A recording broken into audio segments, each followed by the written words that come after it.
Attractive pricing, decent features, and long warranty. The Seltos seems like an ideal small SUV, but only until you realize that it also has a dark side that will make you think twice before you decide to make a purchase. Let's check out 7 reasons why it sucks to own a Kia Seltos.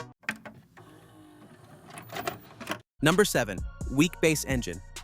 Let's start with what's under the hood, or more accurately, what's missing under the hood. The Seltos comes standard with a 2-liter naturally aspirated engine that puts out just 146 horsepower and 132 pound-feet of torque. What this means is that you need a sluggish 9.6 seconds to reach 60 miles per hour. That's not just slow, it's genuinely problematic when merging onto highways or passing slower traffic. The real problem becomes obvious when you load up the Seltos with passengers or cargo. Owner reviews are filled with complaints about the engine feeling overwhelmed during normal driving. One owner specifically mentioned that the car does not go over 40 miles per hour going up a hill, which creates genuine safety concerns in mountainous areas. The Honda HR-V offers better power delivery with similar displacement, while the Mazda CX-30's 2.5-liter option provides substantially more torque for highway driving. Even the Subaru Crosstrek offers better low-end torque delivery despite having a smaller engine. But here's where the engine issue connects to our next problem. If you want adequate power, you'll have to pay significantly more for the turbocharged version, and we'll get on that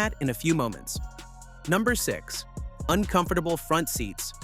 You might think you can live with a slower engine, but what about spending hours in uncomfortable seats? The Seltos front seats have become a major complaint among owners, particularly during longer drives. If you ask any professional reviewer, you would get an answer that goes something like this. Front seats could stand some improvements to make them more comfortable over long distances. The cushioning density isn't sufficient for proper weight distribution, while the seatback design lacks the contouring necessary to support your spine. Owner feedback consistently documents comfort problems developing after just 90 minutes to 2 hours of continuous driving, with multiple reports of lower back pain. One owner wrote, "The first time I drove my Seltos home, I thought I might have made a mistake. My back was hurting." Another noted, "The leatherette seats in the EX are plenty comfortable for short local driving, but may leave a bit to be desired for longer trips." The Mazda CX-30 consistently receives praise for superior seat design, while Honda HR-V owners report better long-distance comfort despite similar pricing. Even budget competitors like the Nissan Kicks provide better ergonomic design. This comfort issue becomes particularly problematic when you realize the high price of getting better performance.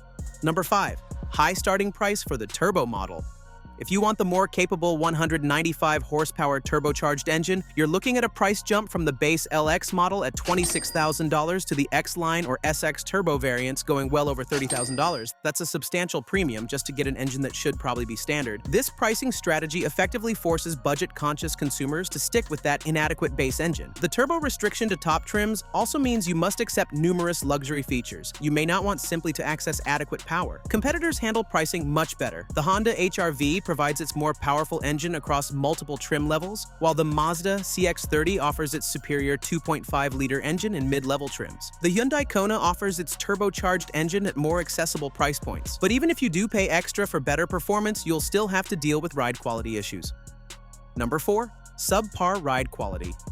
The Seltos suffers from suspension tuning that prioritizes handling over ride comfort, resulting in a notably harsh experience over typical road surfaces. The front McPherson strut design, combined with a coupled torsion beam rear axle on front-wheel drive models, creates a stiff setup that transmits road imperfections directly into the cabin. Consumer Reports identifies stiff ride as one of the Seltos' 2 significant drawbacks. The short wheelbase makes these issues worse, causing the cabin to shake over bumpy pavement and creating an unsettled feeling at highway speeds. Most rivals are actually able to deliver what reviewers describe as a substantial, big car feel with superior bump absorption, but the Seltos isn't. At the same time, their more sophisticated suspension tuning also provides more engaging handling than Kia's small SUV. This ride quality issue becomes even more noticeable because of how much road noise makes it into the cabin.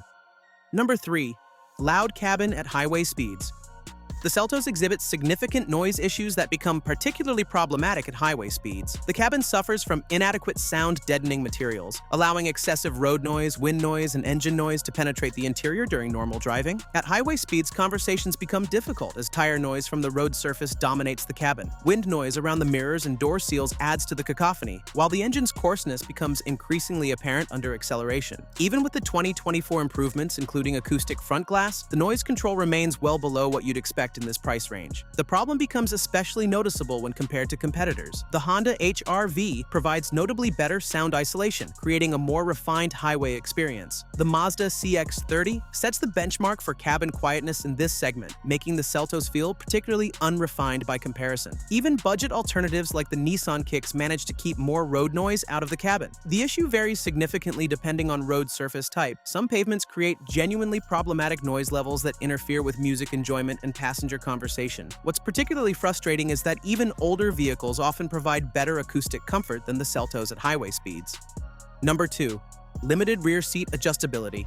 The Seltos' rear seating area suffers from limited adjustability compared to what's becoming standard in modern compact SUVs. While you get basic 60/40 split folding capability, the rear seats lack sliding, advanced reclining, and positioning features that competitors now offer as standard equipment. The rear seats do provide adequate headroom for most passengers, but they're missing the fore and aft sliding capability that allows you to optimize space between cargo and passenger comfort. This becomes problematic when you need to transport both people and gear, forcing you to choose between passenger comfort and cargo space rather than finding a balance. Taller passengers particularly struggle in the rear seats, especially during longer trips. The seating position and limited adjustability mean that adults over 6 feet will find the back seats genuinely uncomfortable during extended drives. The lack of individual seat adjustment means you can't accommodate passengers of different heights effectively. The Honda HR-V offers rear seat sliding functionality that gives you flexibility that the Seltos simply doesn't provide. The Mazda CX-30 delivers superior rear seat ergonomics with better adjustment options.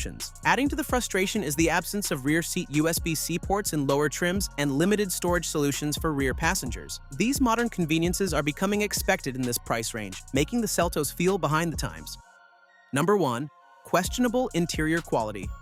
One of the biggest problems with the Seltos might be its inconsistent interior quality across trim levels. Even when you pay for premium variants, you're still dealing with extensive hard plastic usage that creates a distinctly budget feel despite the higher price tag. The interior presents a confusing mix of materials that creates jarring transitions between different surfaces. You'll find soft touch materials on the dashboard, but then encounter cheap-feeling hard plastics on door panels and center console areas. This inconsistency makes the cabin feel poorly planned and executed, especially when you're paying premium prices. The problem becomes particularly apparent in higher trim levels. Even the SX trim, approaching $33,000, fails to deliver the material consistency you'd reasonably expect at that price point. You're essentially paying luxury money for an interior that still feels fundamentally budget-oriented in many areas. When compared to competitors, the quality gap becomes obvious. Most rivals offer not just nicer materials, but genuinely better build quality. Furthermore, there's the matter of ergonomics and the fact that their higher grades actually feel more luxurious than base variants, with the implementation of soft-touch surfaces that isn't exactly the case with Seltos. Beyond just material feel, there are genuine build quality concerns that develop over time. Multiple owners report interior rattles and